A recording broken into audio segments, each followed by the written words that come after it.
নমস্কার বন্ধুরা, আমি প্রশান্ত। আর আপনারা দেখছেন গীতাঞ্জলি সাধের বাগানের ছোট্ট ছোট্ট ফুলের গাছ, ফলের গাছ, পাতাবাহার গাছ এবং সবজি গাছ। আশা করি বন্ধুরা আপনারা ভালো আছেন, সুস্থ আছেন এবং বাগানের গাছগুলিকে এমনিভাবে সুন্দর রেখেছেন। তো আজকের ছোট্ট ভিডিওতে থাকছে কি, আমরা কখন কি খাবার দেব, কখন কি সার মারব, এ সমস্ত বিষয়ে আমাদের অজানা কারণ নেই। তবু আমি যেমনিভাবে আমার বাগানের পরিচর্যা করি তেমনিভাবে আপনাদের সঙ্গে একটু শেয়ার করব। হ্যাঁ বন্ধুরা, দেখতে থাকুন, সঙ্গে থাকুন। আর আমি কিভাবে গাছটার পরিচর্যা নিচ্ছি একটু বলবো, আপনারা শুনতে থাকুন। তো বন্ধুরা, আমি চলে এসেছি প্রথমে এই পাতিলেবুর গাছ। পরপর 3টে গাছ রয়েছে। সমস্ত গাছগুলি গ্রাফটিং গাছ এবং বয়স হয়েছে প্রায় 2 বছরের কাছাকাছি। এরকম ছোট্ট একটি 10 ইঞ্চি গ্রো ব্যাগে লাগানো রয়েছে গাছটিতে, অর্থাৎ এই সমস্ত গাছগুলিতে 2 বছর ফল হয়েছে। এটা পরপর 3বারে পড়েছে। তো আমি এর পরিচর্যা সম্পূর্ণ আগে বলেছি আপনাদের, কিভাবে ফুল এসেছে, কী তার পরিচর্যা নিয়েছি। তো এখন আমরা কি করতে পারি এই সমস্ত গাছগুলোতে? লেবু গাছ, আম গাছ, যে সমস্ত গাছে মুকুল এসেছে এবং ফল ধরা শুরু হয়েছে, এই সমস্ত গাছগুলো আমাদের বহুদিন থেকে খাবার দেওয়া হয়নি। বহুদিন থেকে রস, অর্থাৎ গাছের গোড়াতে জল খুব একটা ভালো দেওয়া হয়নি। তারপরে মুকুল এসেছে, মুকুল আসার পরে সম্পূর্ণ যতটা লাগবে সেইভাবে পরিমাণ মতো জল দিয়েছি, কিন্তু খাবার দেওয়া হয়নি। তো বন্ধুরা, এই মুহূর্তের কাজ কি, আমাদের বহুদিন খাবার দেওয়া হয়নি, এই সময় আমরা খাবার দেব যাতে ফলগুলো ভালোভাবে ধরে থাকে এবং গাছটি পুষ্টিকর খাবার পাবে এবং ফলগুলো সুন্দরভাবে ধরে থাকবে, সমস্ত ফলগুলি গাছে হবে। তো আমরা গাছগুলো কিভাবে রাখতে পারি? গাছের গোড়া যাতে মাটি না শুকিয়ে যায় তার জন্য বেশ কিছু শুকনো পাতা, ফাঙ্গাস বিনাশযুক্ত শুকনো পাতা গাছের গোড়াতে রেখেছিলাম। আমি আমার মতো করে করি এইভাবে, গাছের গোড়াটা যাতে শুকিয়ে না যায়। তো এটাকে একটু, মাটিটাকে হালকা করে একটু খুশিয়ে নেব,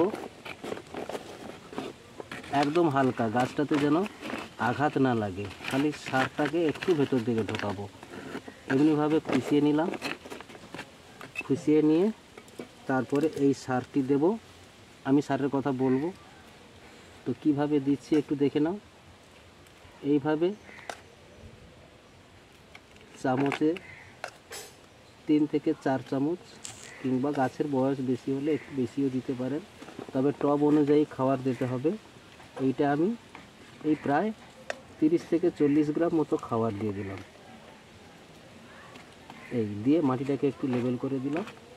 এরপরে জল পড়লে সুন্দরভাবে গাছের গোড়াতে চলে যাবে।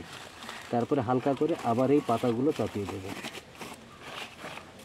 গাছ তুলনায় টব ছোট আছে, আমাদের মালচিং ব্যবস্থা একটু রাখতে হবে। এখন প্রচুর রোদ্দুর আসছে, তাই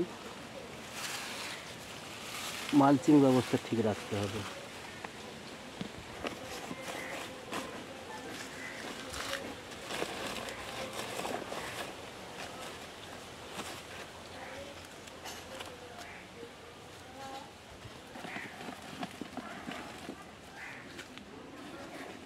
তো আমি চলে এসেছি আমার 3 নম্বর গাছটির গোড়াতে।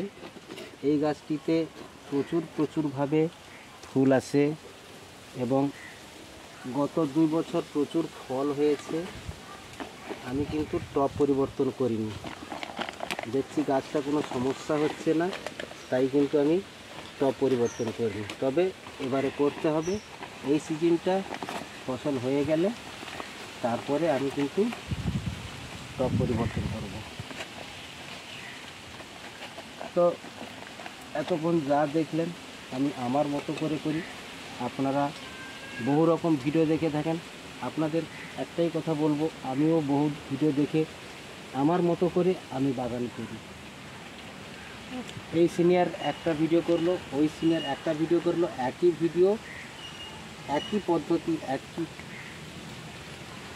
আমি আমার মতো করে গাছগুলো পরিচর্যা নিই। অনেকের ভিডিও দেখে থাকি, তার মধ্যে আমি যেটা ভালো মনে করি আমি আমার মতো করে গাছের পরিচর্যা নিই। তো বন্ধুরা, এতে আমার মিক্সার রয়েছে, 1 নম্বর রয়েছে সোনালি অর্গানিকের যেটা মিক্স জৈব সার, ওটা তো রয়েছে। সঙ্গে সারটিকে আরও একটু প্রাধান্য দেওয়ার জন্য আমি কি করেছি, বাদাম খোল, সর্ষে খোল এবং নিম খোল রয়েছে। তার সঙ্গে রয়েছে হাড়ের গুঁড়ো, শিংকুচি, লেদার মিল, এই সমস্ত দিয়ে, এবং সঙ্গে বেশ কিছুটা সুপার রয়েছে। সুপার গাছে আমাদের বহুত কাজে লাগে, সুপার আমাদের গাছে দিতে হবে। তারপরে ফল ফুল আসার সময় বা ফুল ধরার সময় সুপার আমাদের গাছে খুব প্রয়োজনীয় কাজে লাগে। তাই সমস্ত মিক্সারের সঙ্গে যেরকম নিম খোল দিতে হবে, তেমনিভাবে সুপার দিতে হবে। তো বন্ধুরা, এই সমস্ত গাছগুলিতে যে সারটি দিচ্ছি, সারটি প্রায় মিশ্রভাবে রেখেছিলাম আমি 5 থেকে 6 মাস আমার সার তৈরি করা থাকে। সমস্ত জৈব দিয়ে সারটিকে আমি তৈরি করে রেখে দিই, আমার যখন প্রয়োজন হয় তখন আমি গাছে দিই। তো এমনিভাবে 30 থেকে 40 গ্রাম সার সম্পূর্ণভাবে টবের চারিদিকে দিয়ে দিলাম। এরপরে মালচিং ব্যবস্থাটা রাখবো এবং ওপর থেকে হালকা করে জল ছেটাবো। এই সময় আমাদের খাবার দিতে হবে একদম নির্ধারিত এই টাইম। বহুত দিন খাবার দেওয়া হয়নি, এই সময় গাছে ফল ফুল এসেছে, যাতে করে ফল ফুলটা ভালোভাবে ধরে যায় এবং ভালো হয়, তার জন্য গাছে কিন্তু খাবার দেওয়া অত্যন্ত প্রয়োজনীয়। তো বন্ধুরা, এই ছিল আজকের ভিডিও। আপনারা ভালো থাকুন, সুস্থ থাকুন এবং বাগানের গাছগুলিকে সম্পূর্ণভাবে পরিচর্যা নিন এবং তার থেকে এমনিভাবে প্রতিভা নিন। দেখুন বন্ধুরা, সারা বছর এমনিভাবে হতে থাকে।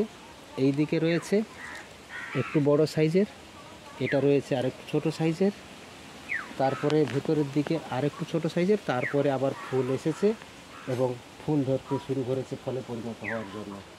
তো বন্ধুরা, ভালো থাকুন, সুস্থ থাকুন। এমনিভাবে ছোট ছোট টিপস পেতে একটু ফলো করুন আমার চ্যানেলটি গীতাঞ্জলি ছাদের বাগান। আপনারা এই সমস্ত ছোট ছোট টিপস পেতে আমাকে একটু ফলো করুন। ভালো থাকুন, সুস্থ থাকুন।